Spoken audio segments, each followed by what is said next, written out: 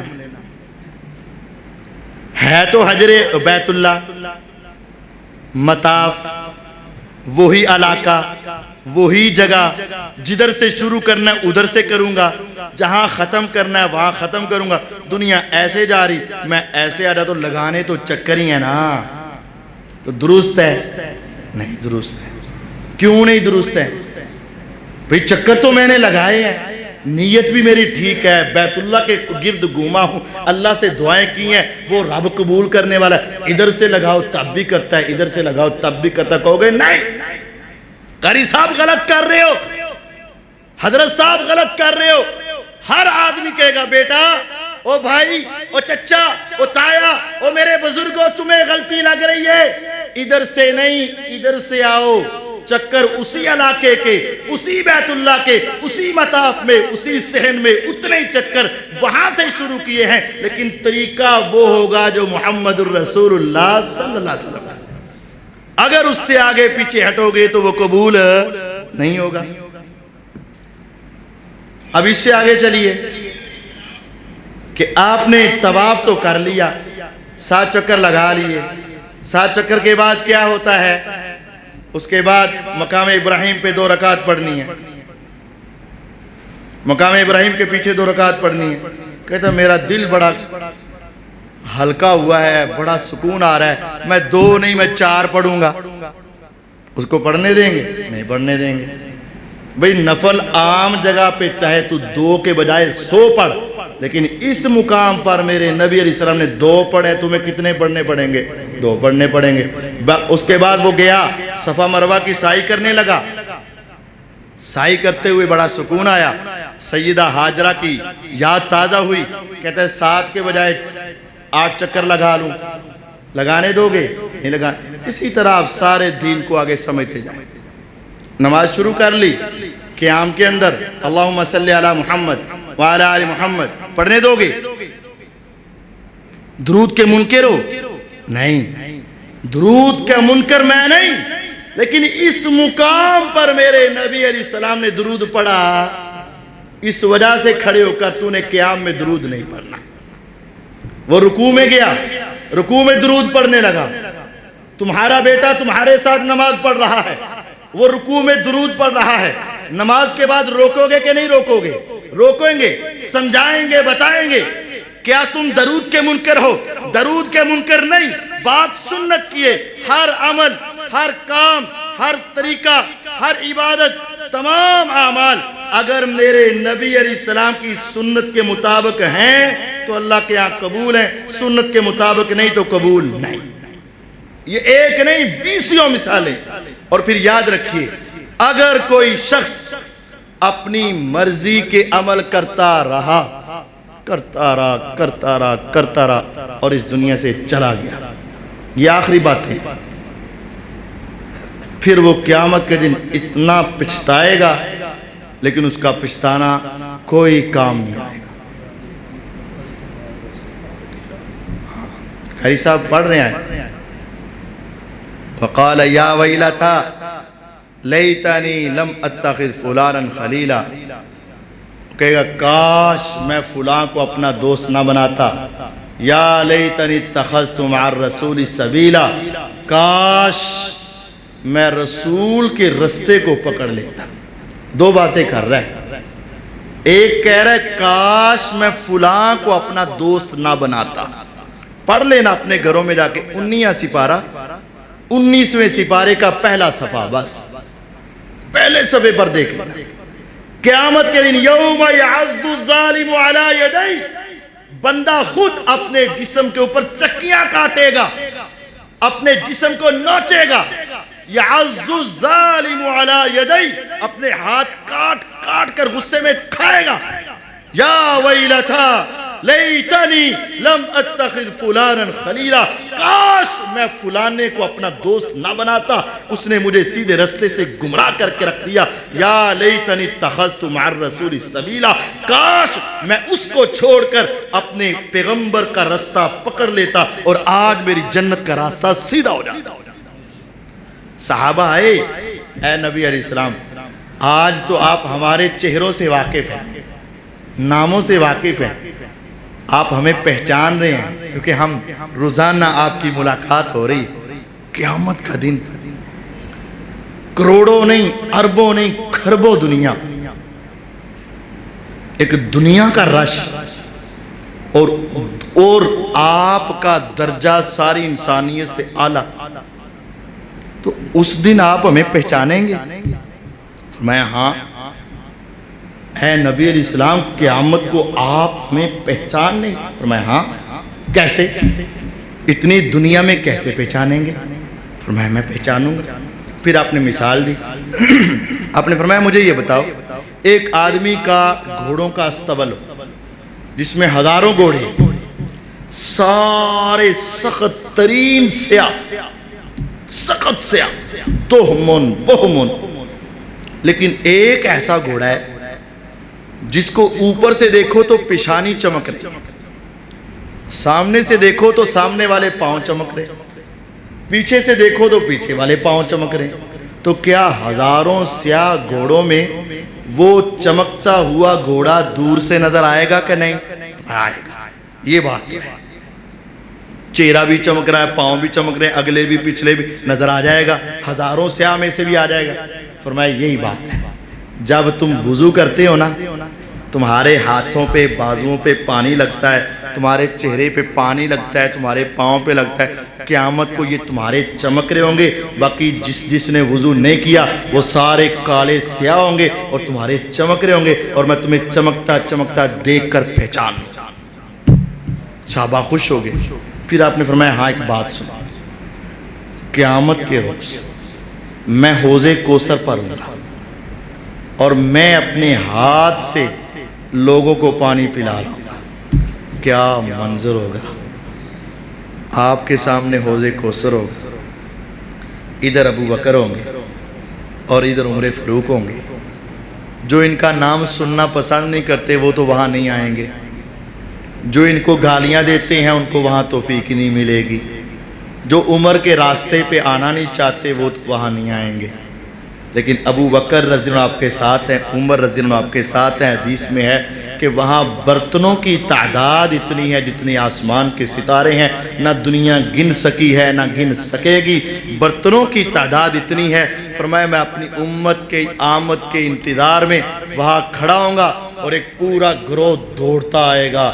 تصور کریں، گرمی کا عالم ہو، شدت کی گرمی ہو، پاؤں میں جوتا نہیں، جسم پہ لباس نہیں، اور آسمان سے آگ برس رہی ہے، دھوپ کی شدت ہے، دوڑتے آ رہے ہیں، پانی پانی کی صدا لگ رہی ہے.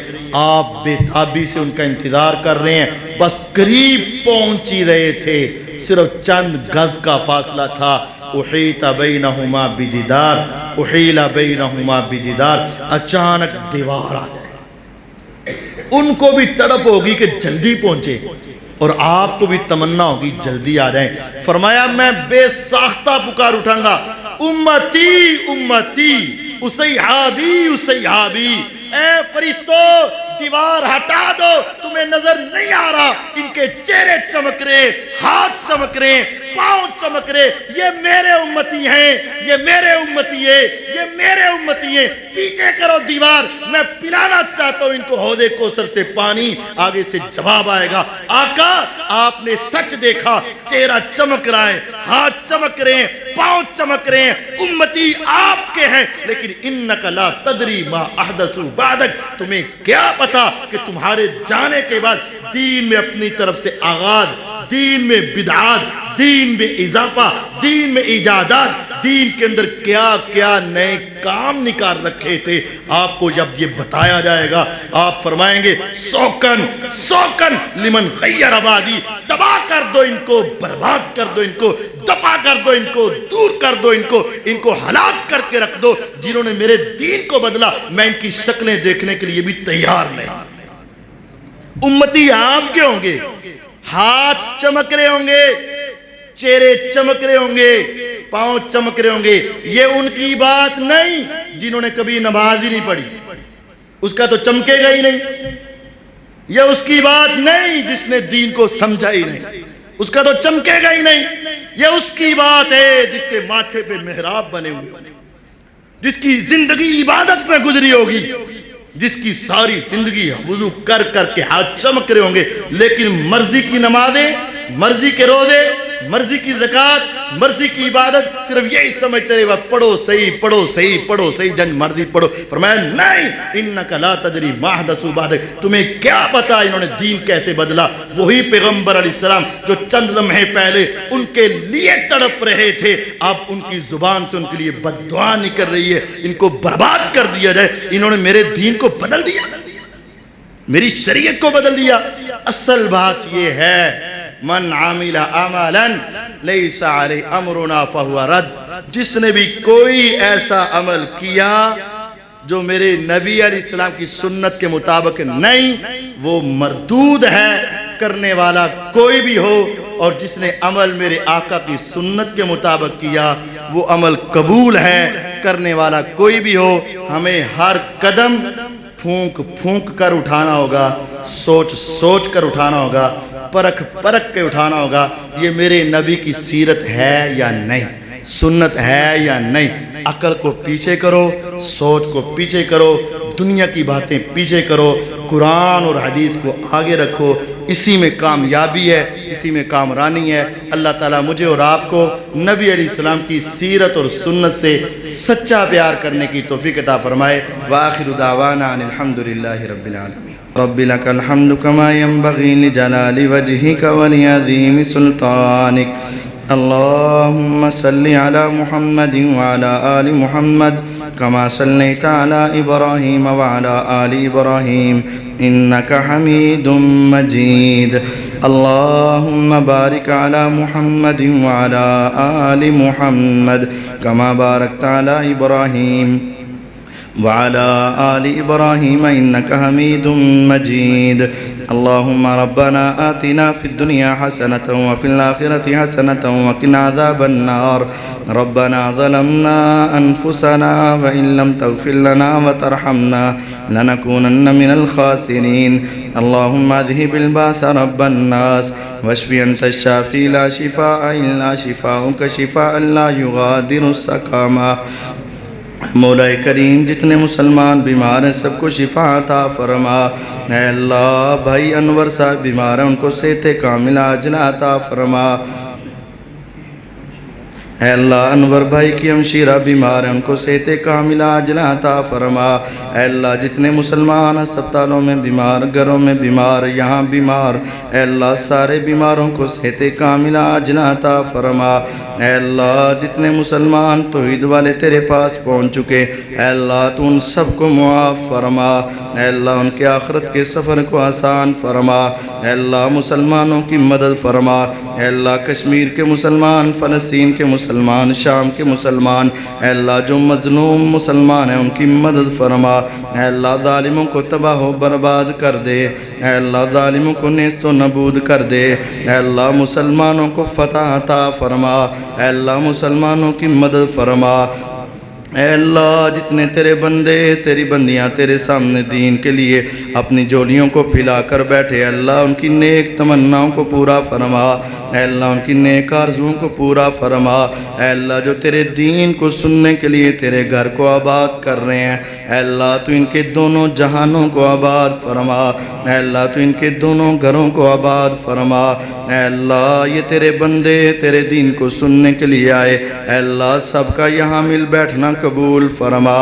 اے اللہ ہمیں اسلام والی زندگیاں عطا فرما۔ اے اللہ اسلام والی زندگیاں عطا فرما۔ اے اللہ سب کو رزق حلال وافر عطا فرما۔ اے میرے مولا رزق حرام سے محفوظ فرما۔ اے اللہ جتنے تیرے بندے تیرے بندیاں دکھی ہیں اللہ سب کے دکھ دور فرما۔ اے اللہ جو مقروض ہیں ان کے قرضے دور فرما، جو پریشان ہیں ان کی پریشانیاں دور فرما۔ اے اللہ ہماری دنیا بھی بہتر بنا، ہماری آخرت بھی بہتر بنا۔ اے اللہ جو بے اولاد ہیں ان کو نیک صالح اولادیں عطا فرما۔ اے اللہ جن کو اولادیں عطا فرمائی اپنا فرما بردار بنا۔ اے اللہ ان اولادوں کو والدین کی آنکھوں کی ٹھنڈک بنا۔ اے اللہ والدین کی نجات کا ذریعہ بنا۔ اے اللہ ہمیں اور ہماری اولادوں کو شیطان کی چال سے محفوظ فرما، شیطان کے داؤ سے محفوظ فرما۔ اے اللہ ہمیں پکا سچا مسلمان بنا۔ اے اللہ اسلام والی زندگیاں عطا فرما۔ اے میرے مولا جب آخری وقت آئے کلمہ توحید ہماری زبانوں پہ جاری فرما۔ اے اللہ ہماری دنیا بھی بہتر بنا، ہماری آخرت بھی بہتر بنا۔ اے اللہ جو مانگ لیا عطا فرما، جو نہیں مانگ سکے بغیر مانگے عطا فرما۔ ربنا تقبل منا انك انت السميع العليم وتب علينا انك انت التواب الرحيم وصلى الله على النبي الكريم وعلى آله وصحبه اجمعين آمين برحمتك يا ارحم الراحمين۔